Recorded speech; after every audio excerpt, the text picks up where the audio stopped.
Salam, hər vaxtınız xeyir olsun. Kanalımızın dəyərli izləyiciləri, mən Seymur Rəfiyev hər birinizi salamlayıram. Bu gün də sizlər üçün MİQ imtahanına hazırlaşan ibtidai sinif müəllimləri üçün növbəti sınaq suallarımızın izahını verəcəm. Zəhmət olmasa kanalımıza abunə olun ki, hər video izahlardan xəbərdar olasınız. Eyni zamanda MİQ və sertifikasiya imtahanlarına hazırlaşan ibtidai sinif müəllimləri bizim dekabr qruplarımızdan yararlana bilərlər. Dərslərimiz canlı olaraq Zoom proqramı üzərində tədris olunur və dərsdən sonra qrupa göndərilir. Heç bir vəsait almağınıza ehtiyac yoxdur. Bütün proqram müddəti ərzində sizə lazım olan testlər, suallar, sınaqlar özümüz tərəfindən verilir. Əlavə məlumat üçün 051 644 31 54 nömrəsinə yaza bilərsiniz. Dekabrın 2-sinə kimi qeydiyyat davam edir və dekabrın 2-sindən sonra qrupumuz artıq dərslərə başlayacaq. Keçək suallarımıza. İlk sual belədir ki, verilən ədəddə 7 rəqəmli mərtəbə vahidi, 2 rəqəmli mərtəbə qiyməti, 100 minliklər mərtəbəsinin vahidlərinin sayı və ədəddə olan milyonluqların sayının cəmi neçədir? 7 rəqəmi baxırıq, yüzlükdədirsə, bunun mərtəbə vahidi 100-dür. 2 rəqəmi minlikdədir, bunun mərtəbə qiyməti 2000-dir. 100 minliklər mərtəbəsinin vahidlərinin sayı. Təklik, onluq, yüzlük, minlik, 10 minlik, 100 minlik. 5. Mərtəbə vahidinin sayı ilə 5-dir. Milyonluqların, bu ədəddə olan milyonluqların sayı.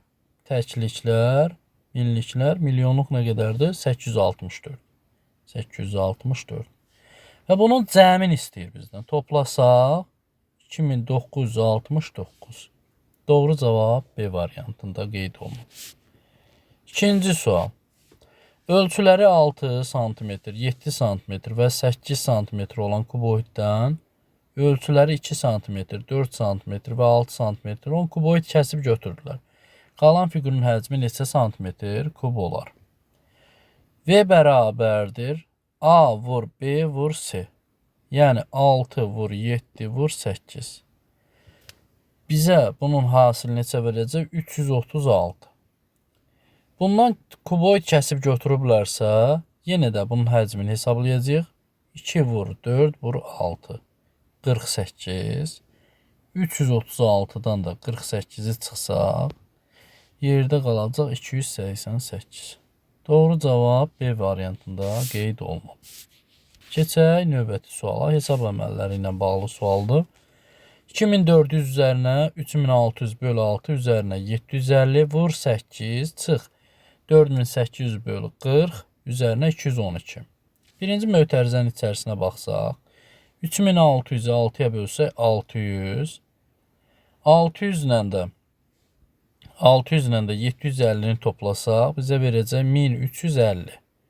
1350-ni də 8-ə vurmalıyıq. Bu bizə verəcək 10800. Sonra bu hissəni bölməliyik. 4800-ü 40-a bölsək 120. 2400 üzərinə 10800 çıxılsın 120 üzərinə gəl 212. Artıq adi oldu hesablanma qaydası. Toplayacağıq, çıxacağıq və üzərinə 212-ni gələcək. Bu bizə verəcək 13292. Doğru cavab olacaq A variantında. Növbəti bir sual. Deyər 1 kiloqram armudun qiyməti 1 kiloqram şaftalıdan 2 dəfə ucuzdur. 1 kiloqram üzüm isə şaftalıdan 30 qəpik bahadır. 3 kiloqram şaftalı, 4 kiloqram armud və 5 kiloqram üzüm alan Kamran satıcıya 30 manat verir və 6 manat 50 qəpik satıcı qaytarır. Üzümün 1 kiloqramın qiyməti nə qədərdir? Bunu tələb edir bizdən. Baxaq. Deməli, armud, şaftalı, üzüm. Armudun qiyməti şaftalının qiymətinə 2 dəfə ucuzdursa, armud x-sə şaftalı 2x-dir. Üzüm də şaftalıdan 30 qəpik bahadır. Hər birinin qiyməti məlumdur artıq. Hər kəsən öz çəkisini buna vursaq, armud nə qədər alıb? 4 kiloqram armud. Armudun qiyməti x-dir, olacaq 4x. Üzərinə şaftalının qiyməti bilirik 2x-dir. 3 kiloqram alıb 3-ü vuracağıq 2x-ə olacaq 6x. Üzərinə 5 kiloqram üzüm alanı 2x plus 30-u vuracam 5-ə. Olacaq 10x plus 150. Aha, indi 30 manat veribsə, 6 manat 50 qəpik qaytarıbsa, bu adam ümumi meyvəyə 23 manat 50 qəpik xərcləyib. X-dar bizə verəcək 20x üzərinə 150 bərabərdir. 23 manat 50 qəpik çevirsəm hamısın qəpiyə 2350 edir. 2350. Və 2350-dən 150-sini çıxacaq, qalacaq 20x bərabərdir 2200-ə. X də bərabərdir 110-a. Deməli, neçə qəpikmiş? X. Armudun qiyməti 110 qəpikdir. İndi bizdən tələb edir ki, üzümün qiymətini tap. 110-u bilirik. Üzümün qiymətini tapmaqdan ötürü 110-u vuracaq 2-yə, üzərinə də 30 qəpik gələcək. 220-nin üzərinə də 30 gəlsə 250 edir. 250 özü də 2 manat 50 qəpik demək. Doğru cavab C variantı. Növbəti bir sual. Deyir bir kitabın səhifələrinin əvvəlcə 40%, sonra qalan səhifələrin 10% oxundu. Əgər kitabda 270 səhifə oxunmamış qalmışdırsa, kitab neçə səhifədən ibarətdir? Kitabımız 100% olsun. Bundan 40%-ni oxusa 60%-i qalacaq. Sonra 60%-in də 60%-in, sonra qalanın 10%-ni. 10%-ni tapsaq neçə olacaq? Deməli 6. 60-dan da 6-sını çıxsam yerdə qalacaq 54%. Oxunmayan 54%-dir. Oxunmayan səhifədə məlumdur 270. 54%-də 270-dirsə 100%-də x-dir. X də bərabərdir. 100-ü 270-ə vurub 54-ə bölsək olacaq 500. Doğru cavab D variantında qeyd olunur. Növbəti bir sual. Deyir, bir ipone mağazada satışa çıxarılıb. İpone qiyməti əvvəlcə ilkin qiymətin 2/1 hissəsi qədər artırılır. Sonra yeni qiymət ilkin qiymətin 6/5 hissəsi qədər endirilir. Və ipone 12.900 manata satılır. Deməli, iponenin ilkin qiyməti neçə manatdır? Gəlin baxaq, biz ümumiyyətlə bunun qiymətini bilmirik. Bilmədiyimiz halda əvvəlcə buna 6x qiymət verirəm. Niyə? Çünki həm 2 həm 6-ya bölünməsinə görə. Bunun 2/1 hissəsi qədər artırılırsa, 2/1 qədər artırılırsa, 6-nı 2-yə bölsəm 3x eləyir. Artırsam 6x-lə də 3x bizə verir nə qədər? 9x. Sonra deyir ki, daha sonra yeni qiymət ilkin qiymətin 6/5 hissəsi qədər endirilir. 6x-in 6/5-i 5x deməkdir. 9x-dan da çıxıram 5x-i bərabər olur 4x-ə. Və 4x-in qiyməti nə qədərdir? 12.000. 4x-in qiyməti 12.900 manatdır. Bəs x-in qiyməti neçə olacaq? 12.900 x 4-ə bölsə 3225 eləyəcək. 3225. Əvvəlcə qiyməti istəyir bizdən. Əvvəlcə 6x deməmişdik. 3225-i vuracam 6-ya. Bu da bizə verəcək 19350. Doğru cavabımız A variantında qeyd olunub. Növbəti bir sual. Deyir A çıx 0,4 bərabərdir. B böl 8 bərabərdir. C çıx 0,15 bərabərdir. D plus 0,25 olarsa aşağıdakılardan hansı doğrudur? Bu tipləri praktik yolla da göstərəcəm, qaydan da deyəcəm. Deməli, A çıx 0,4 bərabərdir. B böl 8 bərabərdir C çıx 0,15. D plus 0,25 bərabərdir. Biz bütün halda hamısını 1-ə bərabər eləyə bilərik. 1-ə bərabər eləyə bilərik. A-nın qiymətini tapsaq, A-nın qiyməti nə olacaq? Çıxmışıqsa toplayacaq. Olacaq 1,4. B-nin qiyməti neçə olacaq? 8. C-nin qiyməti neçə olacaq? 1,15. D-nin qiyməti isə toplamışıq axı olub, çıxacaq. D-nin qiyməti olacaq.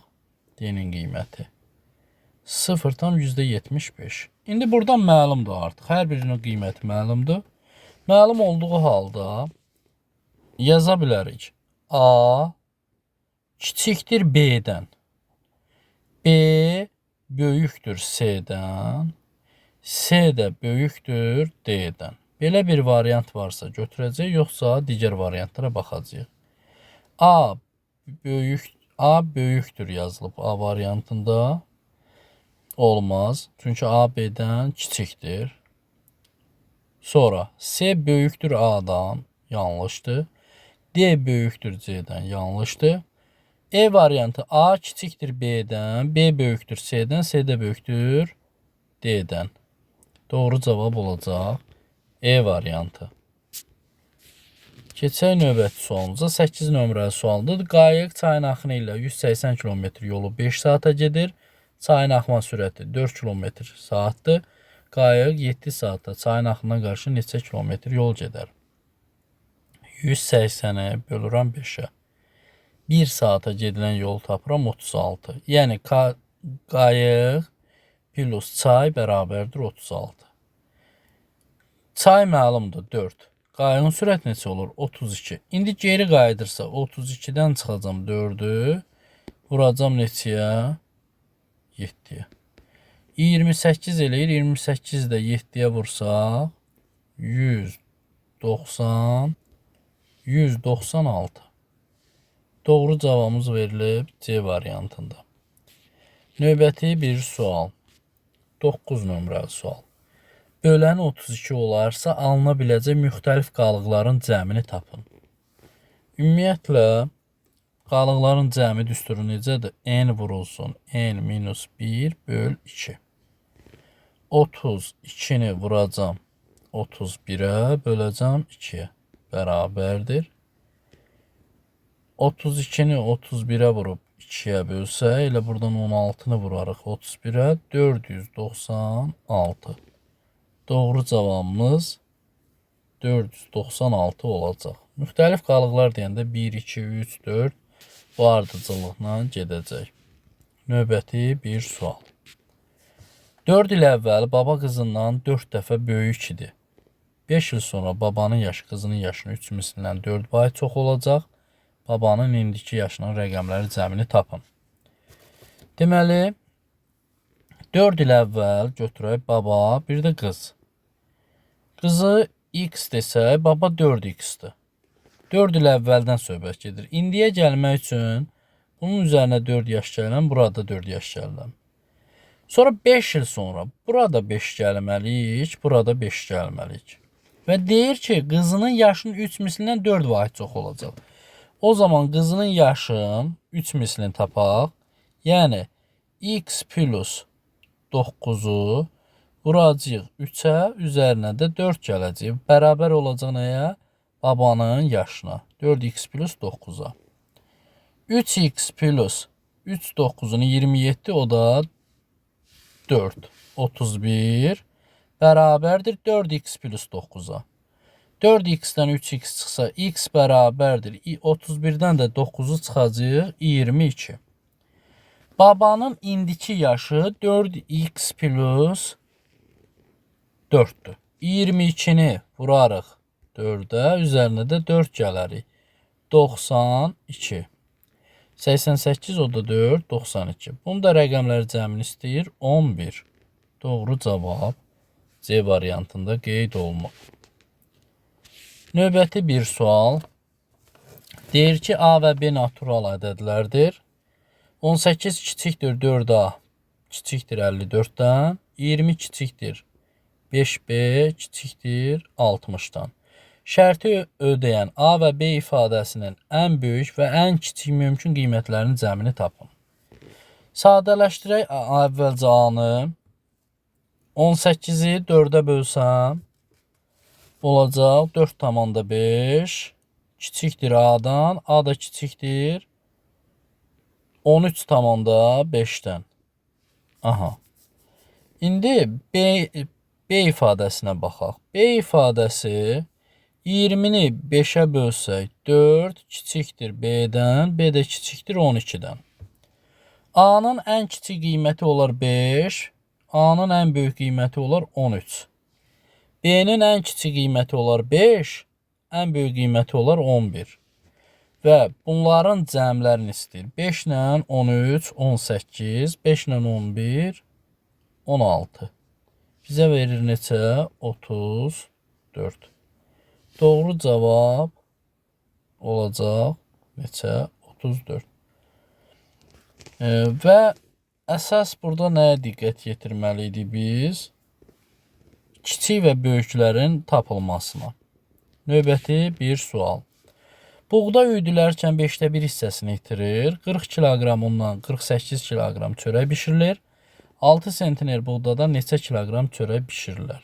Gəlin baxaq. Deməli, bu tipli çalışmalarda 6 sentnerimiz 600 kiloqram deməkdir.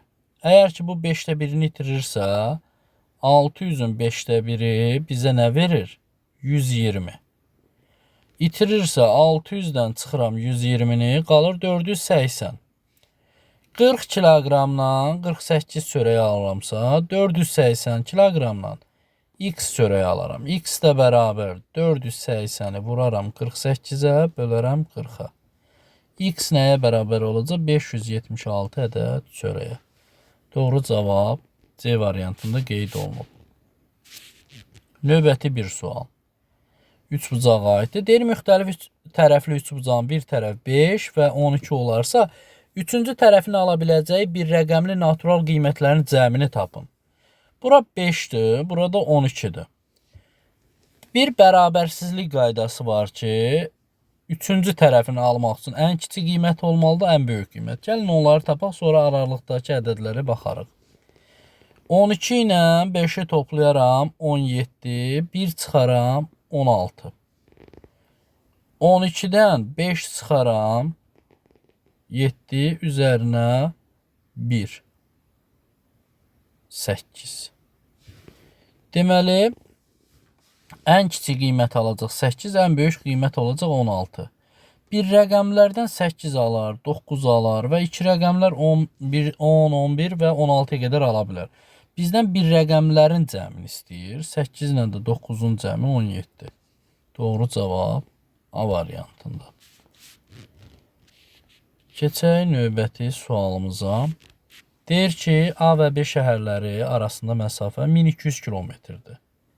A şəhərindən 80 km/saat sürətlə hərəkət edən başlayan avtomobil fasilə vermədən B şəhərinə çatmaq istəyir. Yolun 5də 1 hissəsini qət etdikdən sonra avtomobil yolda xarab olur. 4 saat təmir olunduqdan sonra yola davam edir. Avtomobilin bundan sonraki sürəti saatda neçə kilometr olarsa, B şəhərinə çatmaq istədiyi vaxtda yetişsin. Biz 1200-ü əvvəlcə bölürük 80-ə. Görək bu neçə saata getməli idi? 15. 1200-dən nə qədərsin gedib bu? 5də 1-in gedib. 5də 1-i 240 kilometr deməkdir. Və 1200-dən çıxıram 240-ı. Qalır nə qədər? 960. 960. 240-ı neçə saata gedib? 240-ı bölürəm 80-ə. 3 saat yolda olub. 3 saat yolda olub. Üzərinə də 4 saat xarab olub. Yəni təmir olub. 7 saat zamanı itib. Bu normalda 15 saata getməli idi. 15-dən də çıxıram 7-ni. 8 saat qalıb bunun. 8 saata da yerdəki məsafəni getmədi. Yəni 960-ı böləcək 8 saata. Bundan sonra 120 ilə getsə vaxtında çatacaq. Doğru cavab B variantında qeyd olunub. Növbəti bir sual. 4 portağal və 7 bananın ümumi çəkisi 1 kiloqram 924 qramdır. 7 portağal və 4 bananın ümumi çəkisi 2 kiloqram 80 qramdır. Bir portağalın çəkisi bir bananın çəkisindən neçə qram çoxdur? Gəlin baxaq. 4 portağal üzərinə 7 banan bərabərdir 1924. 7 portağal üzərinə 4 banan bərabərdir 200. Deməli 2080 qram yazaq da biz bunu. Çevirək, işimiz rahat olsun qramdan işləməyə. İndi ardıcıllıq necədir? Ardıcıllığı tapmaqdan ötürü biz yuxarı hissəni 4-ə vuraraq, buranı 7-yə vuraraq. 4-ə vursaq olacaq 16 portağal üzərinə 28 banan bərabərdir. Buranı 4-ə vursaq 1924-də deməli 4-ə vursaq neçə eləyəcək?